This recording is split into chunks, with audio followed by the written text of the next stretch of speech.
नमस्कार।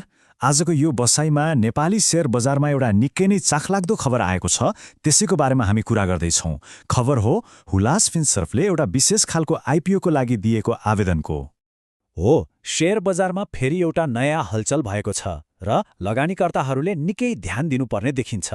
एउटा कम्पनीले सामान्य तरिकाले होइन कि अलि फरक ढङ्गले आइपिओ ल्याउन खोज्दैछ। आखिर के हो त यो विषय? आउनुस् बुझौँ। ल अब सिधै मूल समाचारतिरै लागौँ। यो सबै चर्चाको केन्द्रमा रहेको खास खबर चाहिँ के हो त?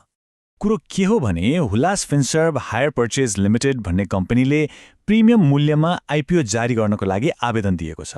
अब यो प्रिमियम भन्ने शब्द नै यहाँ सबैभन्दा महत्त्वपूर्ण छ, किनकि यो सामान्य आइपिओ भन्दा बिल्कुलै फरक हो। कसरी फरक छ त्यो हामी एकछिनमा हेरिहाल्छौँ। ठिक छ, यो पुरै प्रक्रियामा को सामेल छन् त?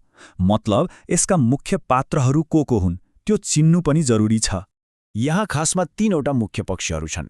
पहिलो त भइहाल्यो आवेदक अर्थात् हुलास फिनसर्भ आफै, जो आफ्नो शेयर बेच्न चाहन्छ।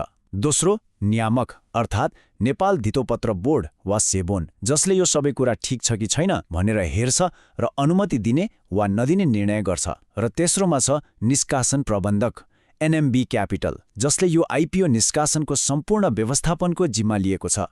ल अब अलिकति हिसाब किताबतिर लागौँ। आखिर कम्पनीले कति किता शेयर कति मूल्यमा बेच्न खोजेको हो र यसबाट कति पैसा उठाउने लक्ष्य राखेको छ?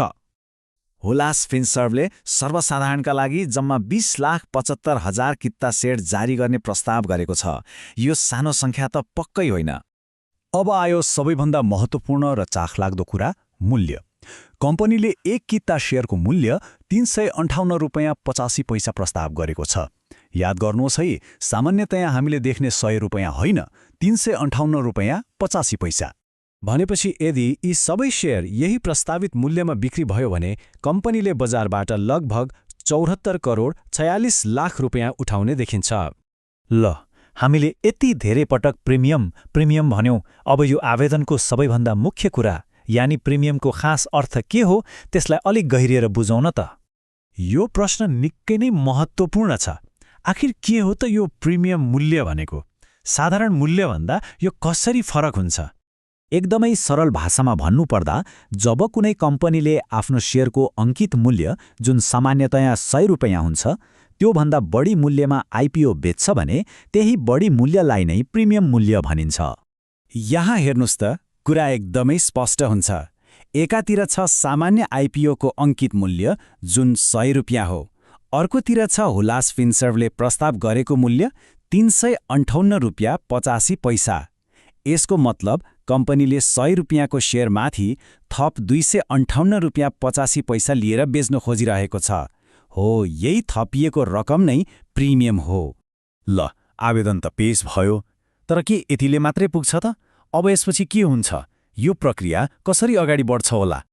अहिलेको अवस्था भनेको यो आवेदन नेपाल धितोपत्र बोर्ड अर्थात् सेबोनमा पुगेको छ र त्यहाँ यसको समीक्षा भइरहेको छ। सेबोनले कम्पनीको सबै वित्तीय विवरण, प्रिमियम मूल्य राख्नुको कारण र अन्य कागजातहरूको गहिरो अध्ययन गर्छ। सबै कुरा चित्त बुझेपछि मात्रै यसले स्वीकृति पाउँछ, नत्र भने पाउँदैन। र अन्त्यमा सबैको मनमा रहेको एउटै प्रश्न, के सेबोनले यति महँगो प्रिमियम मूल्यमा आइपिओ जारी गर्न अनुमति देला त?